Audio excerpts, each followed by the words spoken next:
Y a nivel internacional, bueno, un hecho conmocionante en Australia, una masacre perpetrada por dos ciudadanos pakistaníes, padre e hijo, en una playa, ¿no?, de Australia. De Era una Sydney. festividad religiosa. Una celebración, la celebración de De Hanukkah Hanukkah. en, en la playa de Bondi en Sydney, que es una de los puntos más populares, atractivos, turísticos ahí en la ciudad. Y una celebración bastante tradicional, obviamente, para la comunidad judía en Sydney, que es muy importante, hay que destacar además. Y se produce este hecho. Tenemos contacto con Cintia Zapata, periodista desde Australia. Cintia. Hola chicos, ¿cómo están? ¿Qué tal? Gracias por atendernos. ¿Estás en Sydney? Estoy en Melbourne, Ah, en Melbourne. que es la segunda ciudad más importante de Bueno, Australia. ¿y qué nos puedes contar el día después de esta masacre? ¿En cuánto quedó el balance de víctimas? Sí, como han puesto ustedes, 16. son 15 las víctimas. La muerte número 16 es la del el atacante.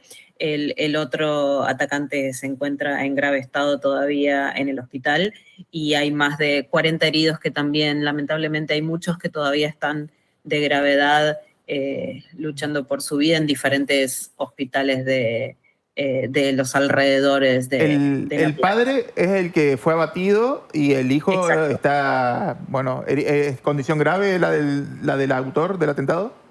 Sí, todavía está en estado crítico, lo han operado y se estima que tiene que recibir más operaciones. Todavía sí, está en estado crítico. Cintia, ¿y qué se sabe de la logística y de la planificación de todo esto? ¿Son dos personas que lo hicieron aislados, por iniciativa propia? ¿Se cree que puede haber alguna conexión con alguna organización? La policía hasta el momento no ha querido dar ningún tipo de información específicamente sobre ese tema. En todas las conferencias de prensa en que los periodistas consultan sobre el origen, las relaciones con algún tipo de organización, no han querido responder porque está bajo investigación. Por el momento lo que se supone es que fueron dos personas que decidieron hacerlo por su cuenta. Sí es cierto que se dice que uno pertenecía a una de las organizaciones, pero no tenían antecedentes. Se conocía al hijo, los servicios de inteligencia tenían registrado al hijo, pero nunca habían pensado que era una amenaza inmediata ni consideraban que debían hacer algo al respecto. Incluso vecinos de la zona decían que eran una familia absolutamente normal que cortaba el césped en su casa y nunca imaginaron que podría llegar a pasar una cosa similar. Claro, a veces se detectan expresiones antisemitas en redes sobre todo, pero bueno, suelen quedar en eso, ¿no?, en manifestaciones de odio. Aquí lo que llevaron a cabo fue realmente terrible, tremendo y es algo que también te quería preguntar. ¿Tiene antecedentes en Australia algo así? No, realmente no. No ha pasado nunca una masacre como esta y especialmente dirigido a un sector o a un sector religioso como en este caso la comunidad judía. Nunca ha pasado. En los últimos 30 años hace 30 años hubo una masacre que fue cuando se decidió el no uso de las armas de fuego por parte de la población, pero nunca relacionado de todas maneras con un ataque antisemita de ningún tipo de religión. ¿Hay algún tipo de cuestionamiento al accionar de la policía por la demora en la que se actuó justamente? Si es que esto está No. en la investigación o... Sí, no por la demora, pero sí se está investigando. En cuanto a los policías que abatieron a uno de los atacantes, si hubiera sido posible no abatirlo y herirlo, pero según los servicios de inteligencia están considerando que eso tiene que ser totalmente descartado y consideran a la policía como héroes que han estado en el momento lo más rápido posible. A los 5 minutos ya habían podido abatir a uno de los atacantes, considerando que no se sabía exactamente de dónde venían los disparos, porque estaban atestados en un puente, escondidos detrás de ese puente, y fue complicado saber. Incluso la gente pensaba que eran fuegos artificiales relacionados con esta festividad, porque no se entendía realmente en una playa tan grande, ruidos de disparos, no se sabía de dónde venían ni de dónde provenían. Y bueno, las portadas también del mundo se llevó este hombre, este ciudadano, Ahmed Al-Ahmed, creo que un vecino, en definitiva, un ciudadano que decidió jugarse y a uno de ellos le sacó el arma, lo desarmó.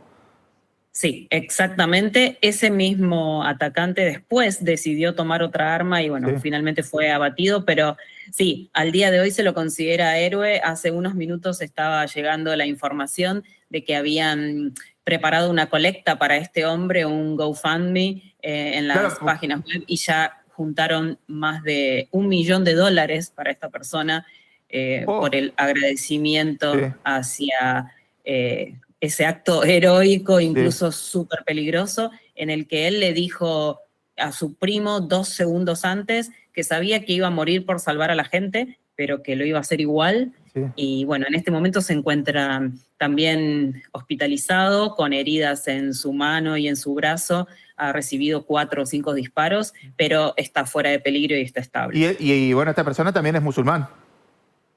Exactamente, es proveniente de Siria. Sí. Sí. Así que eso se hablaba mucho justamente. Y él le saca el arma y no le dispara, o sea, lo saca o lo apunta, No, pero le no disparó. tiene la intención, obviamente, de dispararle. No, exactamente, y después él también necesita esconderse detrás del árbol porque Sí, claro. el otro atacante que estaba dispuesto en el puente le comenzó a disparar a él, y por eso recibió varios disparos también. Qué tremendo. ¿Y cómo es hoy el ambiente, el clima? ¿Qué se respira ahí en Australia después de esta locura, Cintia? Es complicado, todos los medios de comunicación están abocados a este tema. En Australia los medios son muy diferentes a lo que pasa en Argentina cuando se hace un debate sobre un tema que puede llevar días, meses. En Australia generalmente los temas se tratan, pero se pasa la página bastante rápido para contar diferentes cosas, y en este caso todos los medios están hablando absolutamente todo el día sobre los diferentes avances, y porque la investigación está en curso, por supuesto. Se quiere saber qué es lo que sucede. En la zona de la playa, durante un par de días, incluso habían anunciado quizás una semana, todo iba a estar cerrado, no se puede acceder a todas las inmediaciones, especialmente porque los hospitales a donde fueron las víctimas también están en la zona, y hay mucho movimiento de gente, mucha investigación. Todavía la policía está recogiendo cualquier dato, objeto, armas, todo lo que se encuentre en la zona. Todavía están haciendo un registro del lugar. Imagino que al no haber antecedentes de esto, como mencionabas antes, genera toda una sensación de vulnerabilidad nueva, ¿no? Frente a algo que, bueno, el terrorismo siempre en estos casos parece algo ajeno de otros territorios, hasta que, como nos pasó a los argentinos, ¿no? Con la Embajada de Israel, con la AMIA, hasta que ocurre ahí en tu proximidad. Exactamente, la comunidad judía reconocía que ellos pensaban que Australia era el único lugar en donde podían ser realmente judíos y ser ellos, y ahora piensan que ya tampoco es seguro en Australia. Muchos incluso estaban pensando que quizás deberían volverse a Israel.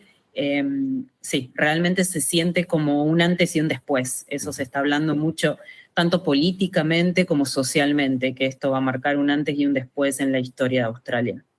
Que además, creo que después de la Segunda Guerra, del Holocausto, fue uno de los países más receptores, ¿no? De ciudadanos judíos. Sí, hay muchísimos judíos, es una de las comunidades más grandes que hay aquí, especialmente en Sydney, que es la ciudad más grande. Hay muchísimos judíos. En Melbourne también, que es otra de las ciudades más importantes, pero Sydney aloja a muchísimos judíos, sí.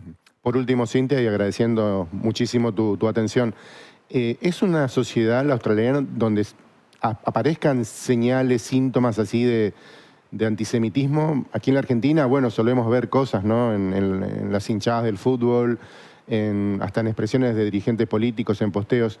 Ahí esto es como que surge como un cisne negro total, ¿o había señales que podían presagiar algo así?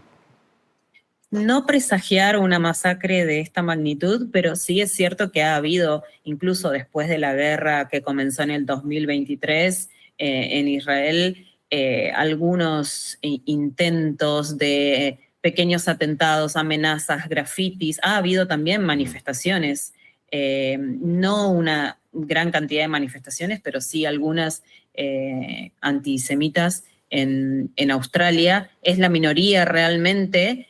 Por eso mucha gente piensa que esto fue un caso fortuito, no se culpa al gobierno, pero sí hay otro sector, quizás un poco más pequeño, que dicen que el gobierno debería haber hecho algo antes porque esto se veía venir. No sé si con esta magnitud, pero sí ya había señales de que esto iba a escalar un poco más. Bien, Cintia, muchísimas gracias por tu informe.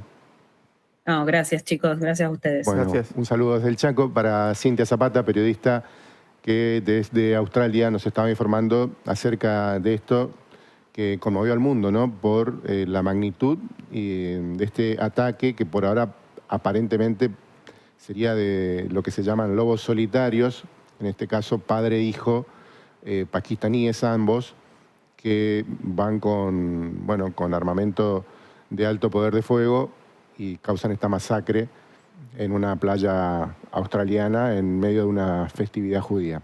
16 muertos es hasta ahora la cifra de víctimas fatales, pero hay más de 40 heridos y algunos de ellos en estado crítico. Y de los dos atacantes, hay uno que también está con vida, el otro fue abatido en medio del procedimiento policial que respondió a este ataque.